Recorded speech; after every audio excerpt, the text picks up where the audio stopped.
पहले एक क्वेश्चन कराता हूं मैं आपको। ये एक टी शेप्ड बॉडी है। कैसी बॉडी है ये? एक टी शेप।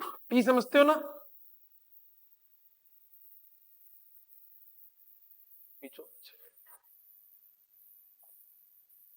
आज क्वेश्चंस की प्रैक्टिस करवाऊंगा और फिर आपको सेंटर ऑफ मास का कंसेप्ट जो है वो बिल्कुल क्लियर हो जाएगा। तो ये एक टी शेप्ड बॉडी है और इस पे आपको पॉइंट्स दिए हुए हैं, सारी वैल्यूज दी हुई है। The upper portion is 8 metre long and this portion is 2 metre long.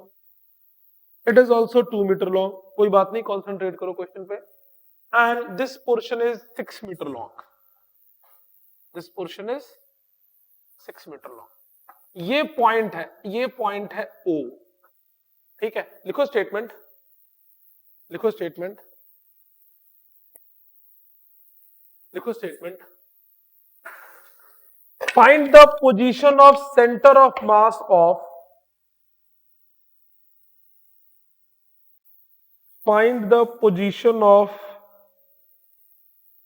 center of mass of T-shaped plate. Find the position of center of mass of T-shaped plate from O. Find the position of center of mass of T-shaped plate from O. बात समझ में आ रही है? आपको किसकी position find करनी है? बोलो बेटा, सेंटर ऑफ मास की पोजीशन फाइंड करनी है। कहां से फाइंड करनी है? बोलो बेटा, पॉइंट O से फाइंड करनी है। क्या मेरी बात समझ में आ रही है? आपको पॉइंट O से इसके सेंटर ऑफ मास की क्या फाइंड करनी है? पोजीशन फाइंड करनी है। अब सबसे पहले देखो इस क्वेश्चन में क्या चीज है। इस क्वेश्चन में आपको मास नहीं दिया हुआ। क्या नहीं दिया हुआ? बोलो बेटा, मास नहीं दिया हुआ।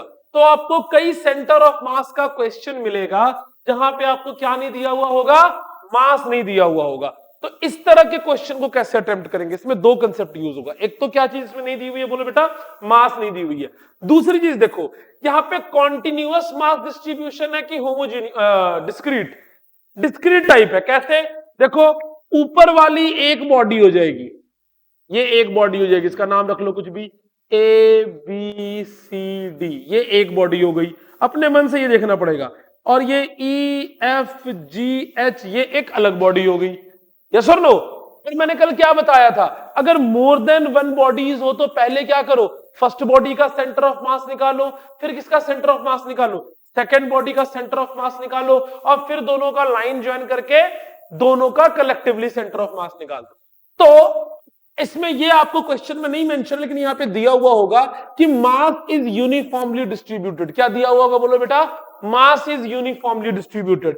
तो जो पहली बॉडी है ABCD, इसका सेंटर ऑफ मास बिल्कुल बीचों बीच होगा। बोलो यस और no?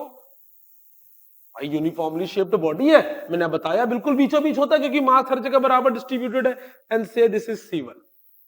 Similarly this is also uniformly distributed. मैंने थोड़ा टेढ़ा बनाया, बिल्कुल स्ट्रेट होगा, और इसका सेंटर ऑफ मास भी इसके बिल्कुल बीचों बीच होगा। से दिस इज C2। बोलो यार, C1 की पोजीशन क्या होगी? इसके बीचों बीच होगा। तो ये तो क्लियर हो चुका है कि this distance will be my 1 metre, और ये सारा का सारा 6 मीटर है। तो यहां से यहां तक का जो डिस्टेंस है वो कितना हो जाएगा मेरे पास? 3 मीटर। कोई डाउट है इसमें? ओके, पहले हम क्या निकालेंगे? मास चाहिए अपने को, तो पहले हम क्या निकालेंगे? Mass of portion ABCD। मास का फॉर्मूला क्या होता है? बोलो बेटा, वॉल्यूम इनटू डेंसिटी। सबने सीख रखा है ये। अब देखो, ये एक 2D स्ट्रक्चर है। 2D स्ट्रक्चर है ना, थिकनेस तो है नहीं इसकी, तो जो इसका एरिया होगा वही इसके किसके बराबर हो जाएगा? वॉल्यूम के बराबर हो जाएगा। जो इसका एरिया वो किसके बराबर हो जाएगा? इसके वॉल्यूम के बराबर हो जाएगा। तो इसका वॉल्यूम और डेंसिटी तो लेट कर लो, let it is made of material of density rho. अपने मन से मान लेता हूं, it is made up of a material density. कितनी डेंसिटी मान ली उसकी? बोलो बेटा, रो। तो बताओ वॉल्यूम कितना आएगा? बोलो इसका 8 इंटू 2 एरिया, वही वॉल्यूम बन जाएगा, और डेंसिटी कितनी हो जाएगी? रो। तो पहले बॉडी का mass, that this mass is M1। तो M1 की वैल्यू क्या आ गई? बोलो बेटा मेरे पास 16 रो। कोई डाउट वाली बात? बोलो भाई। ओके, अब सेकेंड बॉडी का निकालो, mass of the portion, mass of the portion EFGH, ठीक है, and let this mass is your M2। ये भी क्या हो जाएगा बोलो, वही वॉल्यूम इनटू डेंसिटी। इसकी ये 2 है और ये 6 है, कितना हो जाएगा बोलो, 12 रो। बोलो यार, तो M2 की वैल्यू भी आ गई मेरे पास। M1 के कोऑर्डिनेट लिखो, तो मान लो ये मेरा y एक्सिस है and this is my x axis and this is my y axis. बोलो यस और नो? क्योंकि O पॉइंट के अबाउट बताना ये क्वेश्चन में दिया हुआ है। बोलो दिया हुआ नहीं दिया हुआ है? तो O पॉइंट के अबाउट C1 के कोऑर्डिनेट्स क्या बनेंगे बोलो बेटा? बोलो 0,1। और तुम्हें कोऑर्डिनेट लिखना नहीं आता यार, तुम लोग दोबारा कोऑर्डिनेट रिवाइज करो। पहले क्या होता है एक्स कोऑर्डिनेट, फिर क्या होता है वाई कोऑर्डिनेट। ये वाई एक्सिस है, एक्स एक्सिस 0, वाई कितने डिस्टेंस है ये 1। इसका कोऑर्डिनेट क्या होगा बोलो 0, यहां से यहां तक 2 और ये 3, 3 और 2 5। बोलो क्लियर है पूरी बात?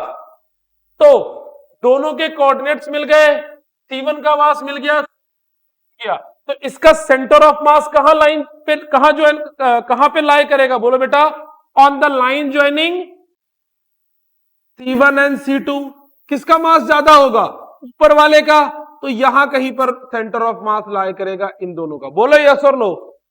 बोलो भाई, यहां कहीं पे सेंटर ऑफ मास लाई करेगा। तो मैं क्या लिखूंगा बोलो, ये x coordinate of centre of mass होगा कि y coordinate of centre of mass होगा?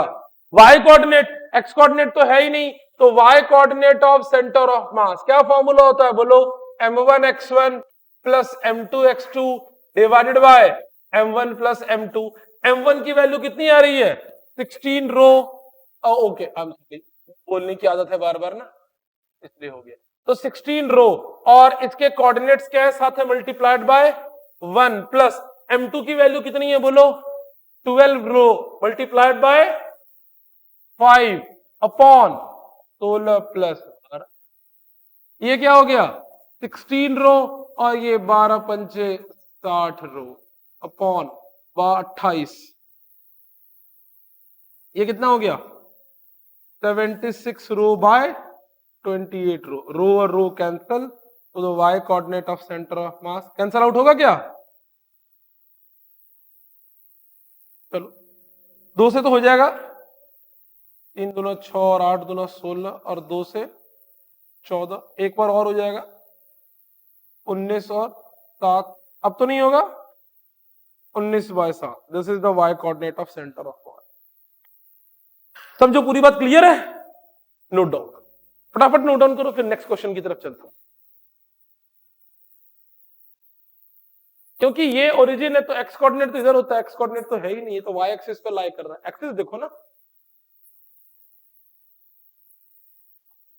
हाँ उस पॉइंट के अकॉर्डिंग हमने कोऑर्डिनेट्स ड्रॉ किए ना, एक्सिस ड्रॉ किए, उस एक्सिस के अकॉर्डिंग हमने कोऑर्डिनेट लिखा है।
डन।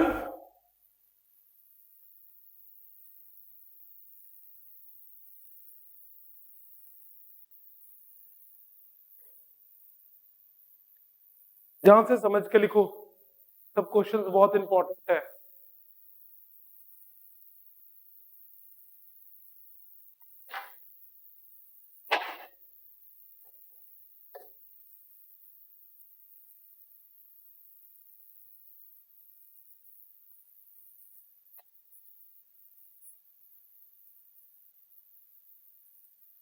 फास्ट करो बेटा, फटाफट करो काम।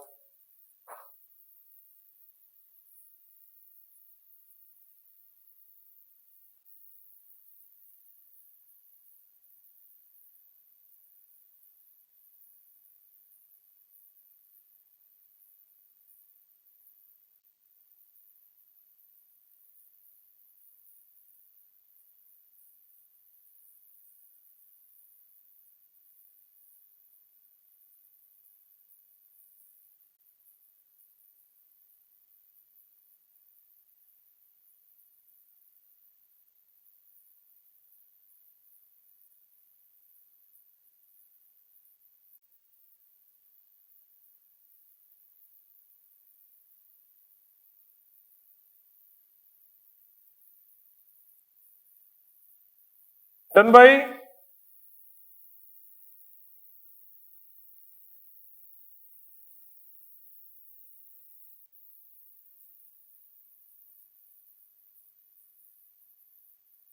लिखो next question.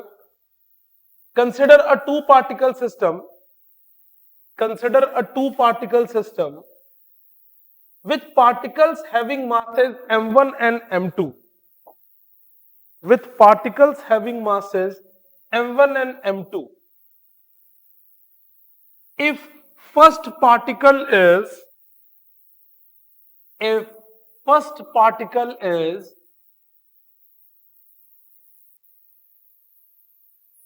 consider a two particle system with particles having masses m1 and m2, with particles having masses m1 and m2, with particles having masses m1 and m2. If the first particle is pushed towards, first particle is pushed towards the center of mass, pushed towards the center of mass through a distance d, through a distance d, by what distance, by what distance should the second particle be moved, should the second particle be moved so as to keep the, so as to keep the center of mass at the same position, so as to keep the center of mass at the same position. आओ यहां ध्यान समझो, यहां ध्यान समझो। मान लो मैं यहां खड़ा हूं और छोटू यहां बैठा है, हम दोनों का सेंटर ऑफ मास कहां लाया करेगा? Always line joining me and him, yes और नो? ध्यान समझो पहले बात को, मेरे और इसका सेंटर ऑफ मास कहां लाया करेगा? हम दोनों के लाइन ज्वाइनिंग पर। किसका मास ज्यादा है? छोटू का। तो सेंटर ऑफ मास किधर लाया करेगा? छोटू की तरफ लाया करेगा। अब मैं यहां से यहां आ गया, हम दोनों के बीच का डिस्टेंस चेंज हो गया है, तो सेंटर ऑफ मास की पोजीशन भी क्या होगी? चेंज होगी। तो मैंने कहा कि भाई छोटू तुम कुछ ऐसे मूव करो कि सेंटर ऑफ मास की पोजीशन वही रहे। क्या क्वेश्चन समझ में आया? बोलो यस और नो। ध्यान से देखो, दो मासेस था, कौन कौन सा मास था बोलो बेटा? पहले मास को मैं कुछ भी मान लेता हूं, से the first mass is m1 and the second mass is your m2। कोई डाउट वाली बात? The first mass is m1 and the second mass is m2। और मान लो m2 m1 से बड़ा है और जो सेंटर ऑफ मास है वो किसी इस पोजीशन पे लाई कर रहा है, इसमें कोई डाउट वाली बात? The centre of mass is lying at this position. तुमने m1 को शिफ्ट कर दिया इधर d डिस्टेंस से, this is the new position of M1। अब M1 भाई साहब कहां आ चुके हैं, यहां। तो तुमने M2 को कुछ इस तरीके से शिफ्ट करना है कि सेंटर ऑफ मास की पोजीशन चेंज ना हो। क्या क्वेश्चन क्लियर है?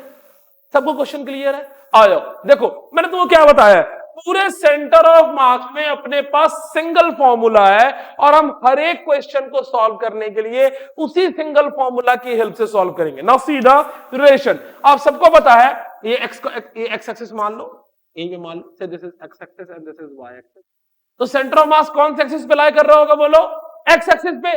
सारी कहानी एक्स पर होगी, कोई भी कहानी वाई और जेड पर नहीं होगी। हाँ ना बोलो यार। तो मैं क्या लिखूंगा, x coordinate of centre of mass is m1 x1 plus m2 x2 divided by m1 plus m2। कोई डाउट वाली बात? इसी रिलेशन को मैं मॉडिफाई कर देता हूं। The change in position of x coordinate of centre of mass is m1 delta x1 plus m2 delta x2 divide by m1 plus m2। इसका मतलब क्या है, what is delta x1? Change in position of centre of mass. What is delta x1? Change in position of m1। What is delta x2? Change in position of m2। क्या पूरी बात clear है? Now according to question there is no change in position of centre of mass. There is no change in position of centre of mass. बोलो बात clear है? There is no change in position of centre of mass. तो delta x position of centre of mass की value कितनी हो जाएगी, बोलो बेटा? 0। इसमें कोई डाउट है किसी को? ये 0 हो जाएगा, तो इसको 0 कर दो। अब 0 इज इक्वल टू क्या लिखोगे, m1, और डेल्टा x1 की वैल्यू कितनी है, d, plus m2 delta x2 as it is रहेगा, और नीचे क्या आ जाएगा, बोलो? m1 plus m2। समझ आया मैंने क्या किया? सबने मेरी बात रिलेट की? बहुत अच्छी बात है यार। उधर ले जाके 0 कर दो। अपने को किसकी वैल्यू चाहिए, डेल्टा x2 की। तो यहां से डायरेक्ट निकाल लो डेल्टा x2 की वैल्यू। ये 0 हो गया, ये क्या हो जाएगा, माइनस m1d बाय m2। कोई डाउट है? ये नेगेटिव साइन क्या शो कर रहा है यार? नेगेटिव साइन ये शो कर रहा है कि जिधर m1 मूव कर रहा है m2 को उसके ऑपोजिट मूव करेंगे। पूरी फिजिक्स में नेगेटिव साइन का मतलब डायरेक्शन होता है। तो m1 को आपने लेफ्ट टू राइट शिफ्ट किया है, तो किधर लाना पड़ेगा, राइट टू लेफ्ट। तो अगर आपको सेंटर ऑफ पोजीशन को यही बरकरार रखना है तो आपको m2 को इधर शिफ्ट करना पड़ेगा। कितने से, m1d बाय m2। ये जो एरो अपोजिट डायरेक्शन आ रहा है यही इस नेगेटिव साइन का सिग्निफिकेंस है। क्या मेरी बात क्लियर है? क्या आंसर समझ में आया? फटाफट नोट डाउन करो, नेक्स्ट क्वेश्चन की तरफ चलते हैं।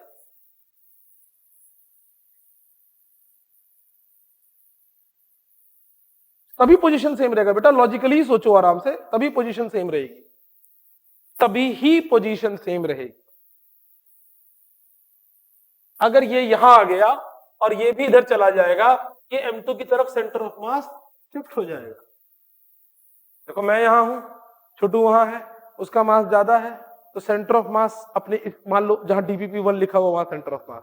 मैं यहां आ गया, छोटू उधर चला गया, तो dpp1 से उठ के उधर चला जाएगा। हाँ, नहीं क्यों चेंज होगा, वो हमेशा उसके पास चाहता है, बस यही तो उसका काम है, वो चाहता है उसके पास रहे। हाँ पास।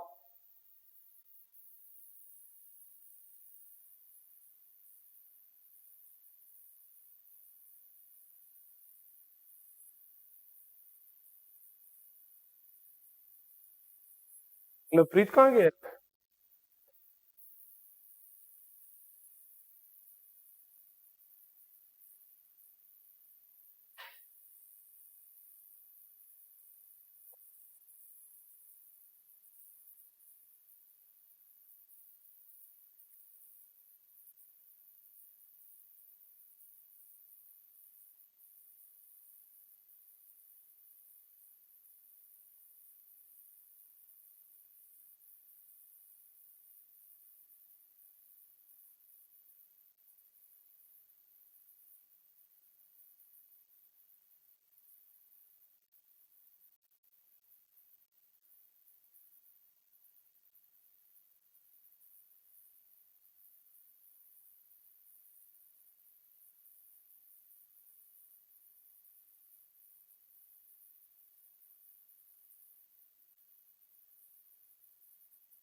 चलो लिखो नेक्स्ट क्वेश्चन।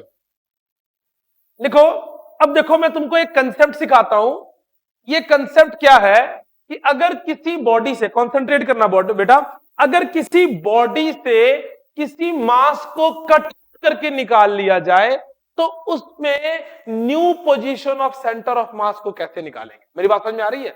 इस तरह के क्वेश्चन को करने के बहुत सारे तरीके हैं। मैं आपको एक इजी वे सिखा रहा हूं, फिर आपको एक 2-3 मेथड सिखा दूंगा बाद में, आपको जो पसंद आएगा वो करना। लेकिन मैं अभी फिलहाल आपको एक मेथड सिखा के इस पे नंबर ऑफ क्वेश्चंस की प्रैक्टिस करवाऊंगा, सो दैट कि आपका इस मेथड के ऊपर कॉन्फिडेंस आ जाए। पहले लिखो, लिखो सम मास इज, हेडिंग लिखो, some mass is removed from a rigid body. Some mass is removed from a rigid body। कुछ मास क्या किया जाए, रिजिड बॉडी से क्या कर दिया जाए, रिमूव कर दिया जाए। And the new position of centre of mass, and the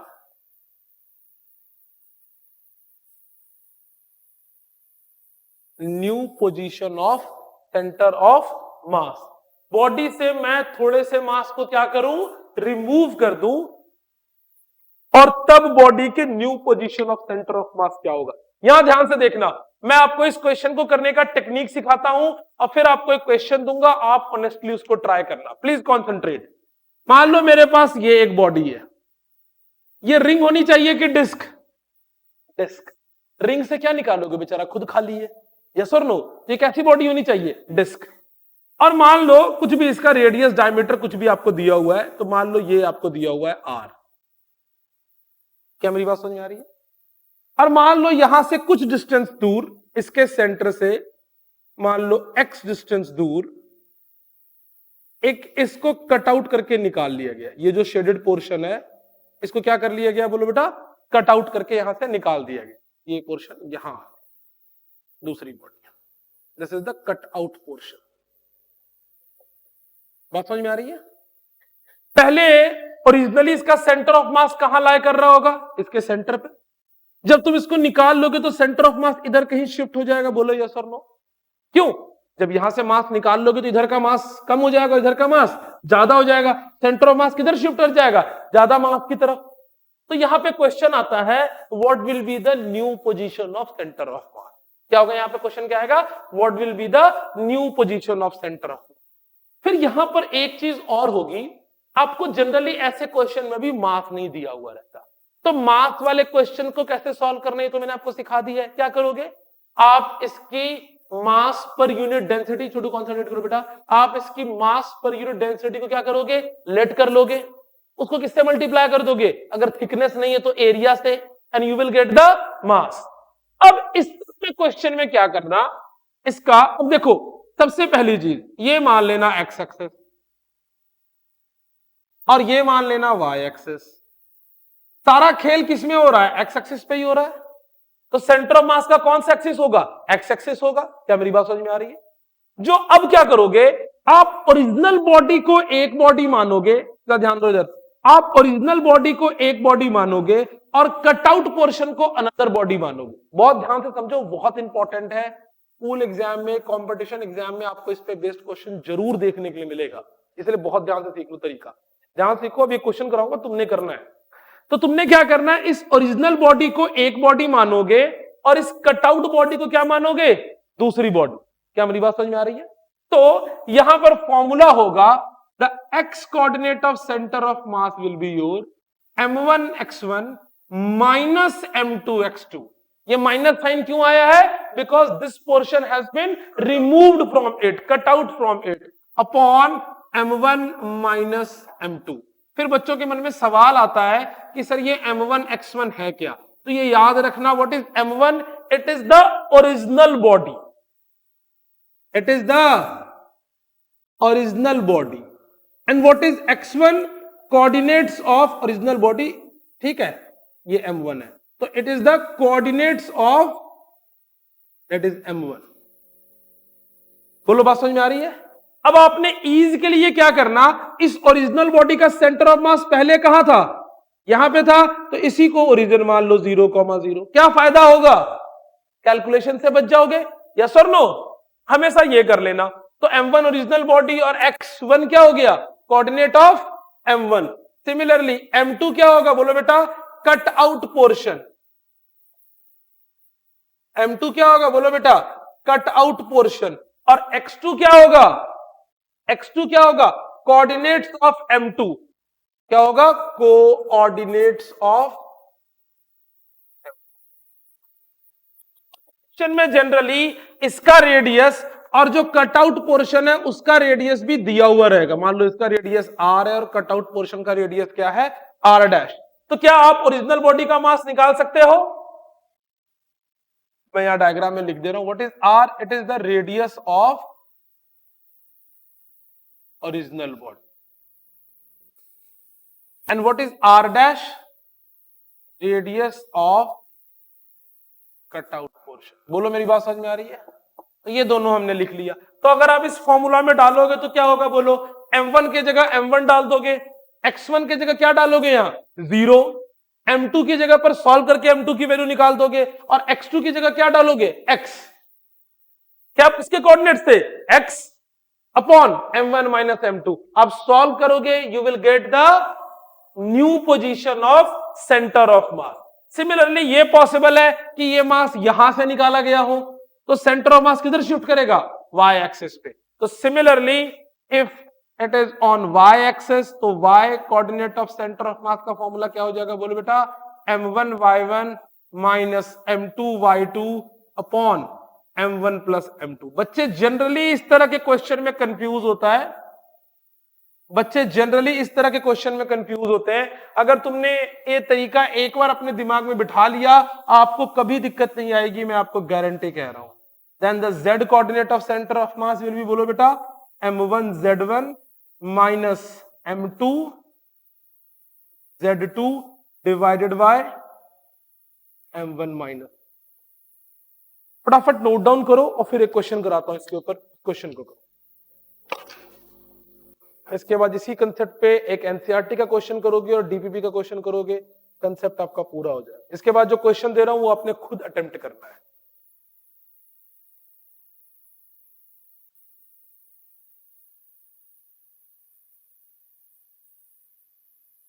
original body का जहां पर सेंटर ऑफ मास है, देखो ओरिजिन माना हुआ 0,0 या ऑलवेज ऑलवेज ओरिजिन।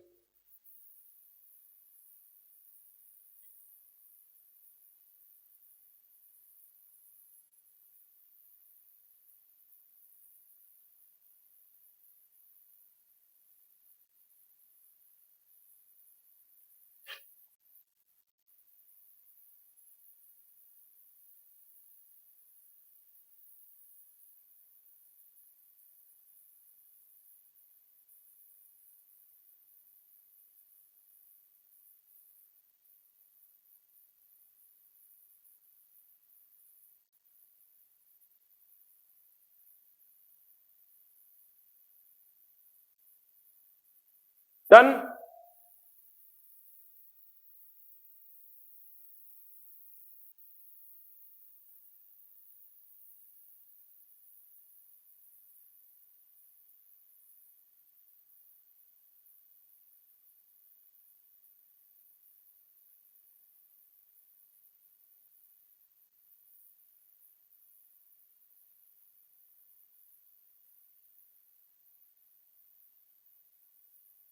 पहले क्वेश्चन लिख लो फटाफट। क्वेश्चन लिख लो पहले, जगह छोड़कर लिखो।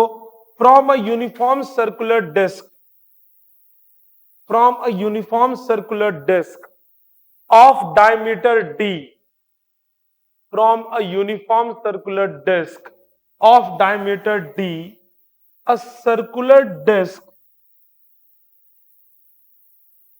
a circular disk or hole, वहां से कुछ निकाल लिया गया है ना, a circular disk or hole of diameter, a circular disk or hole of diameter d by 6 and having its center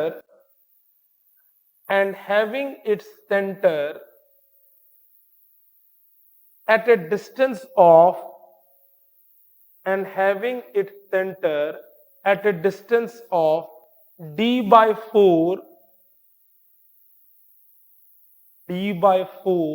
from the center of disk is scooped out. Center of disk is scooped out. Determine the center of mass of remaining portion. Determine the center of mass of remaining portion. क्या कह रहा है question में, एक बार repeat कर देता हूं. From a uniform circular disc of diameter D, यही एक डिस्क है जिसका डायमीटर कितना दिया हुआ बोलो बेटा आपको, डी. ठीक है.